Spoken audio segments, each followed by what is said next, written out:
Hey guys, what's up? This is honorableaggro, and we are back with another reading of The Ranger's Apprentice, Book 1, The Ruins of Gorlan.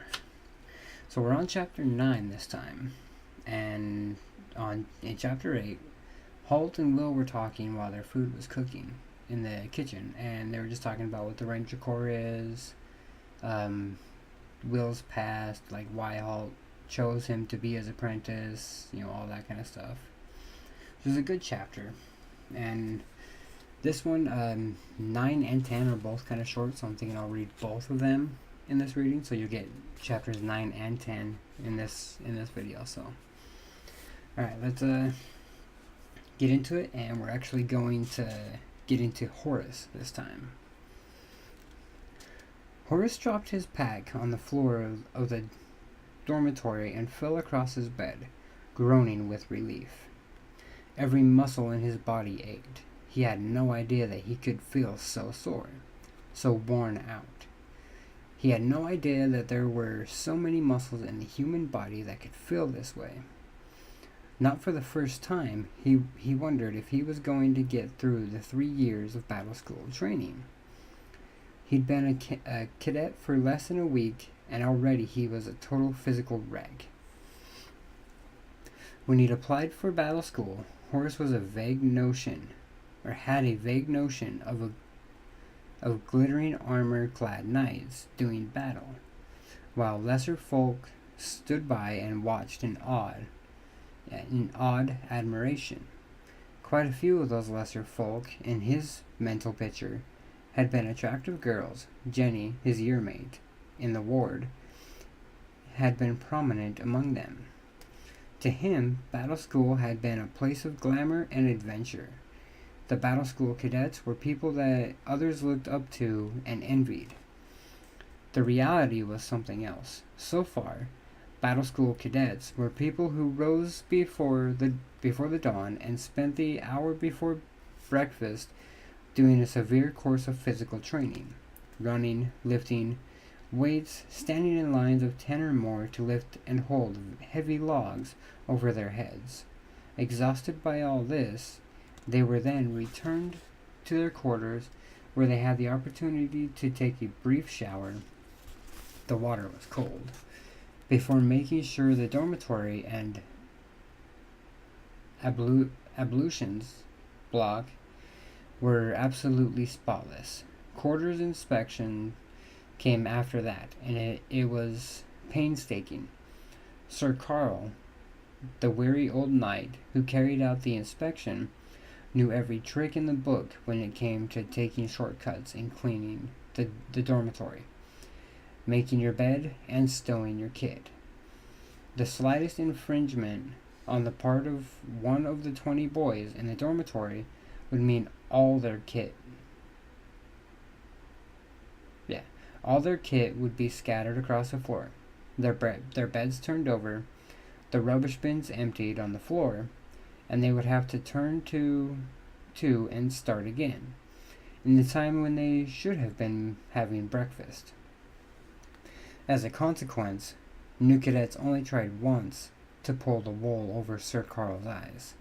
Breakfast was nothing special. In fact, in Horace's opinion, it was downright basic. But if he missed it, it was a long, hard morning until the lunch hour, which, in keeping with the Spartan life in battle school, was only 20 minutes long. After breakfast, there were classes for 2 hours in military history, a theory of tactics, and so on. Then the cadets were usually required to run the obstacle course, a series of obstacles designed to test speed, agility, balance, and strength. There was a minimum time standard for the course. It had to be completed in under 5 minutes, and any cadet who failed to do so was immediately sent back to the start to try again. It was rare that anyone completed the course without failing at least once, and the course was littered with mud pools, water hazards, and pits filled with nameless but unpleasant matter whose origin Horace didn't want to even think about. Lunch followed the obstacle course, but if you'd fallen during the run, you had to clean up before entering the mess hall, another of those famous cold showers. And that usually took half the time set aside for the meal break. As a consequence, Horace's overwhelming impressions of the first week of battle school were a combination of aching muscles and gnawing hunger. There were more classes after lunch, then physical jerks in the castle yard under the eye of one of the senior year cadets. Then the class would form up and perform close order drill until the end of the school day, when they would have 2 hours to themselves to clean and repair gear and prepare lessons for the following day's classes. Unless, of course, somebody had transgressed during the course of the day, or in some way caused displeasure to one of the instructors or observers, in which case they would all be invited to load their packs with rocks and set out on a 12-kilometer run along a course mapped out through the surrounding countryside. Invariably, the course was nowhere near any of the level roads or tracks in the area. It meant running through broken, uneven ground, up hills and across streams, through heavily overgrown thickets where hanging vines and thick underbrush would claw at you and try to pull you down. Horace had just completed one such run, earlier in the day. One of his classmates had been spotted in Tactics 1 passing a note to a friend. Unfortunately, the note was not in the form of text, but was an unflattering caricature of the long-nosed instructor who taught the class. Equally unfortunately, the boy possessed considerable skill as a cartoonist, and the drawing was instantly recognizable. As a result, Horace and his class had been invited to fill those packs and start running. He'd gradually felt himself pulling away from the rest of the boys as they labored up the first hill. Even after a few days, the strict regimen of the battle school was beginning to show results with Horace. He was fitter than he'd ever been in his life. Added to that was the fact that he had natural ability as an athlete, though he was unaware of it. He ran with balance and grace, where the others seemed to struggle. As the run progressed, he found himself far in front of the others. He pounded on, head up, and breathing evenly through his nostrils. So far, he hadn't had much chance to get to know his new classmates. He'd seen most of them around the castle or the village over the years, of course, but growing up in the ward had tended to isolate him from the normal day-to-day life of the castle and village. Ward children couldn't help but feel different from the others, and it was a feeling that the boys and girls with parents still living reciprocated. The choosing ceremony was particular to ward members only. Horace was one of the 20 new battle school recruits that year. The other 19 coming through what was considered the normal process, parental influence, patronage, or recommendation from their teachers. As a result, he was regarded as something of a curiosity, and the other boys had so far made no overtures of friendship, or even much attempt to get to know him. Still, he thought, smiling with grim satisfaction, he had beaten them all in the run. None of the others were back yet. He'd shown them all right. The door at the end of the dormitory crashed back on its hinges, and heavy boots sounded on the bare floorboards. Horace raised himself on one elbow and groaned inwardly. Bryn, Alda, and Jerome were marching toward him between the neat rows of perfectly made beds. They were second-year cadets, and they seemed to have decided that their life's work was to make Horace's life miserable. Quickly, he swung his legs over the side of the bed and stood up, but not quickly enough. "What are you doing laying in bed?" Alda yelled at him. "Who told you it was lights out?" Bryn and Jerome grinned. They enjoyed Alda's verbal sallies. They weren't anywhere near as original, but they made up for their lack of verbal invention with a heavy reliance on the physical side of things. 20 push-ups, Bryn ordered. Now. Horace hesitated a moment. He was actually bigger than any of them. If it came to a confrontation, he was sure he could beat any one of them.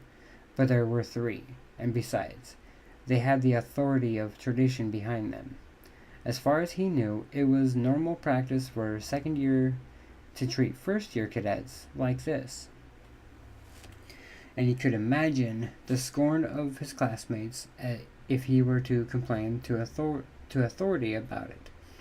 Nobody likes a crybaby, he told himself, and he began to drop to the ground. But Bryn had seen the hesitation, and perhaps even the fleeting light of rebellion in his eyes. 30 push-ups, he snapped. Do it now. His muscles protesting, Horace dropped full length on the floor and began the push-ups. Immediately he felt a foot in the small of his back, bearing down on him as he tried to raise himself from the floor. Come on, baby. It was Jerome now. Put a bit of effort into it. Horace struggled through a push-up. Jerome had developed the skill of maintaining just the right amount of pressure any more, and Horace would never have been able to complete the push-up. But the second-year cadet also kept pressing down as Horace started back down again. That made the exercise all the harder. He had to maintain the same amount of upward pressure as he lowered himself, otherwise he would be driven hard against the floor. Groaning, he completed the first, then started another. Stop crying, baby, Alda yelled at him. Then he moved to Horace's bed. Didn't you make this bed this morning? He yelled. Horace, struggling up again against the pressure of Jerome's foot, could only grunt and reply, What? What?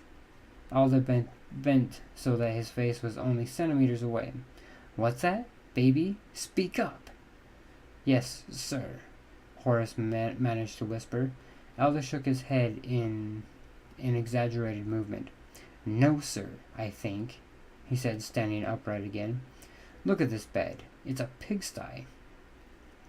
Naturally, the covers were a little rumpled where Horace had dropped across the bed, but it would have taken only a second or two to straighten them. Grinning, Bryn cottoned onto Alda's plan. He stepped forward and kicked the bed over on its side, spilling mattress, blankets, and pillows across the floor. Alda joined in, kicking the blankets across the floor. Make the bed again, he yelled. Then a light gleamed in his eyes, and he turned to the next bed in line, kicking it over as well, scattering the bedclothes and the mattresses as he'd done to Horace's. Make them all again, he yelled, delighted with his idea. Bryn joined him, grinning widely, as they tumbled the 20 beds, scattering blankets, pillows, and mattresses around the room. Horace, struggling still through the 30 push-ups, gritted his teeth. Perspiration ran into his eyes, stinging them and blurring his vision. Crying, are you, baby? He heard Jerome yell. Go home and cry to your mummy, then. His foot shoved viciously into Horace's back, sending him sprawling on the floor. Baby doesn't have a mummy, Alda said. Baby's a ward brat. Mummy ran off with a riverboat sailor. Jerome bent down to him again. Is that right, baby? He hissed. Did Mummy run away and leave you? My mother is dead. Horace grated at them angrily. He'd begun to raise, and Jerome's foot was on the back of his neck, thrusting his face against the hard boards. Horace gave up the attempt. Very sad, Alda said, and the other two laughed. Now clean this mess up, baby, or we'll have you run the course again.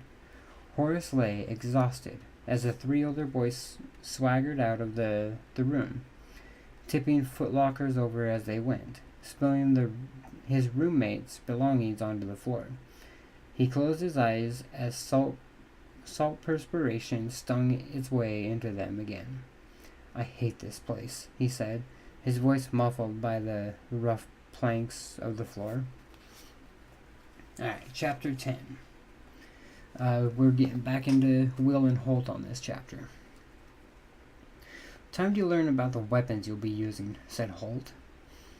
They had eaten breakfast well before sunup, and Will had followed Holt into the forest.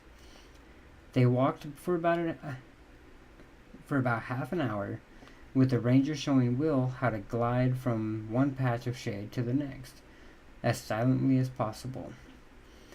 Will was a good student in the art of unseen movement, as Holt had already remarked, but he had a lot to learn before he reached Ranger's standard. Still, Holt was pleased with his progress. The boy was keen to learn, particularly when it was a matter of fieldcraft like this. It was a slightly different matter when it came to the less exciting tasks like map reading and chart drawing. Will tended to skip over details that he saw was as unimportant, until Holt pointed out to him with some acerbity. You'd find these skills would become a little more important if you were planning a route for a company of heavy cavalry and forgot to mention that there's a stream in the way. Now they stopped in a clearing, and Holt dropped a small bundle that had been concealed beneath his cloak. Will regarded the bundle doubtfully. When he thought of weapons, he thought of swords and battle axes and war maces, the weapons carried by knights. It was obvious that this small bundle contained none of those. What sort of weapons? Do we have swords? Will asked, his eyes glued on the bundle. I'm gonna grab a drink real quick, guys.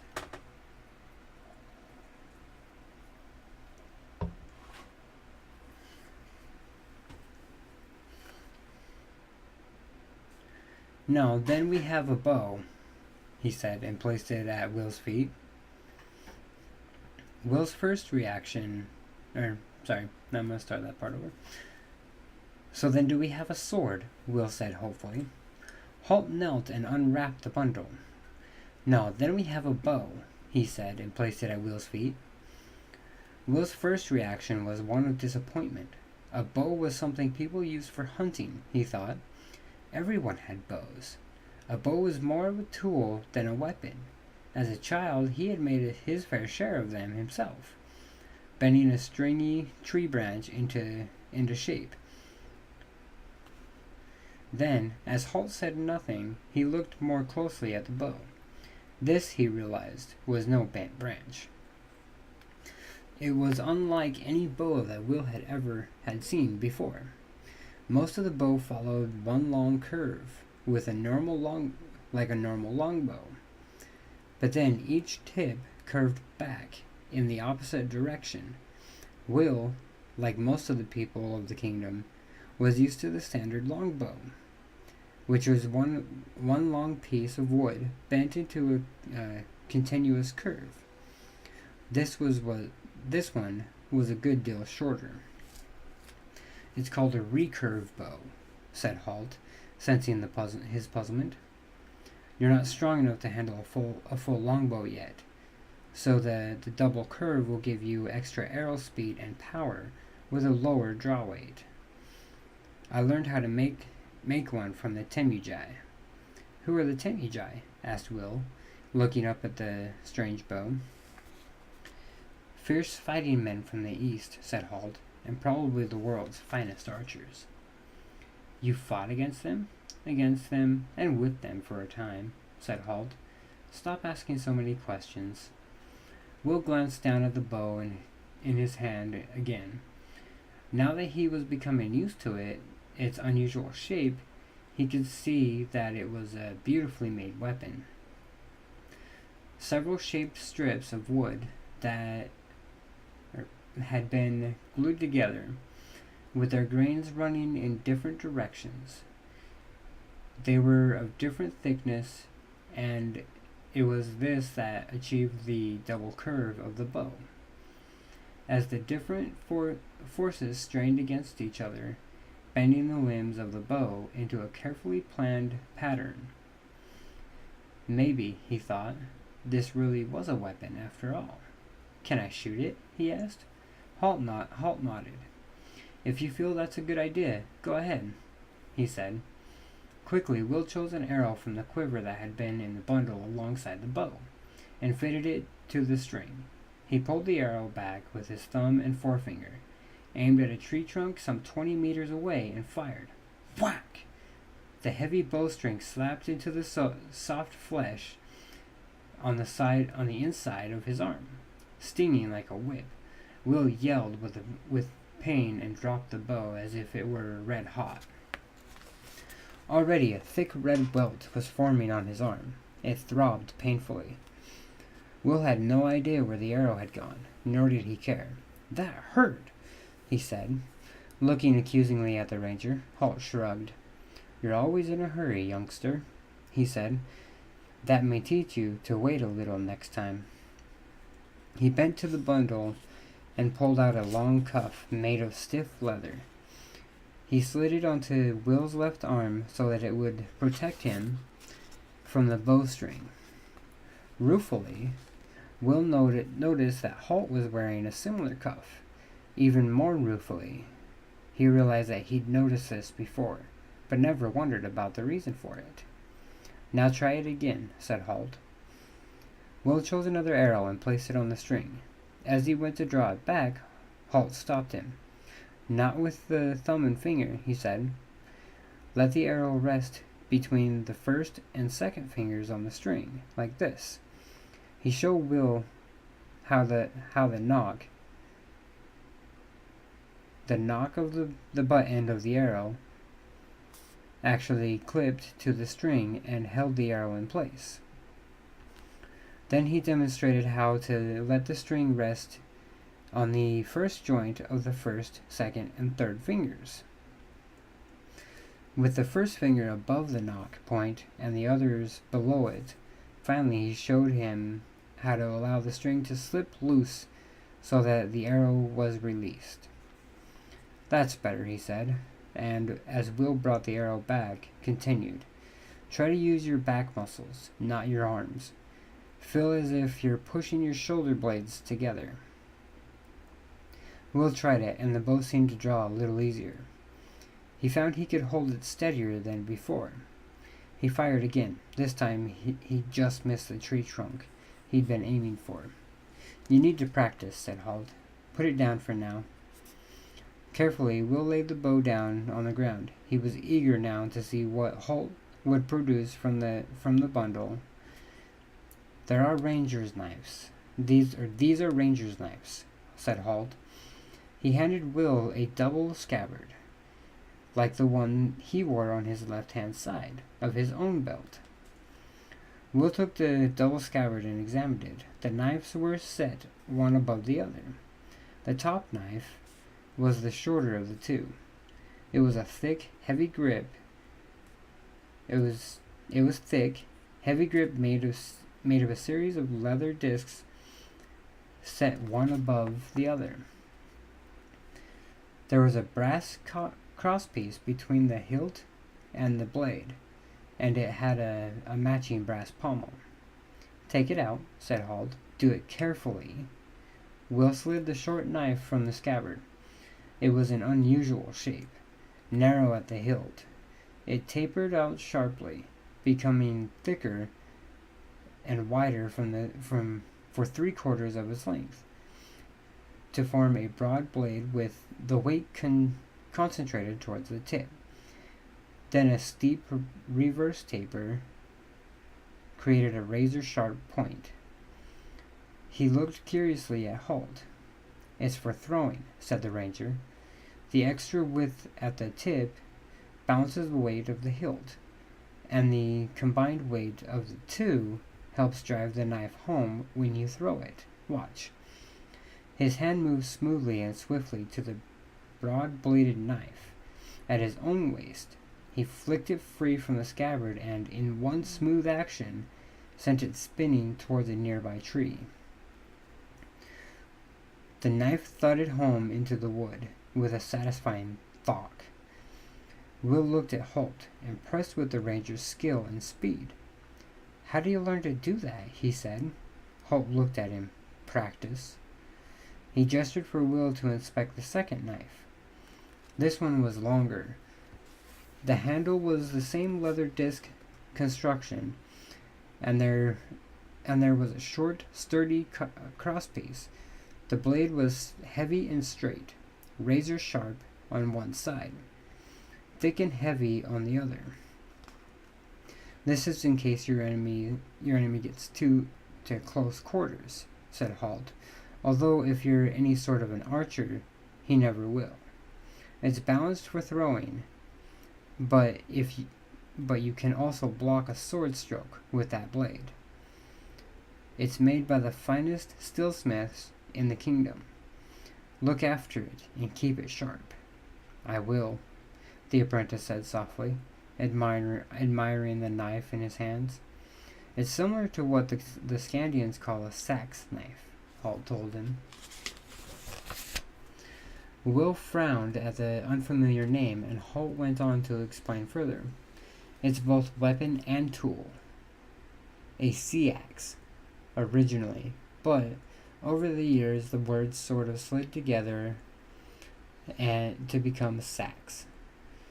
Mind you, he added, the quality of the steel in ours is a long way superior to the Scandian ones. Will studied the knife more closely, seeing the faint blue tint in the blade, feeling the perfect balance with its leather and brass hilt. The knife might be plain and functional in appearance, but it was a fine weapon, and Will realized far superior to the comparatively clumsy swords worn by Castle Redmont's warriors. Holt showed him how to strap the double scabbard to his belt, so that his hand felt naturally to the knife hilts. Now, he said, all you have to do is learn to use them. And you know what that means, don't you? Will nodded his head, grinning. A lot of practice, he said. Alright, so that was chapter 9 and 10, guys. So chapter 10, Will finally gets his weapons as the Ranger's apprentice, which was a bow and his double scabbard, which has two knives. A throwing knife and then a bigger knife that he can use kind of like a short sword. Yeah, so if you guys liked it, then hit that like button down below for me. Let me know you guys are enjoying the series. And if you guys have any questions or anything like that, feel free to leave them in the comments. I'll answer whatever I can. And I hope to see you guys in the next one. So have a good night.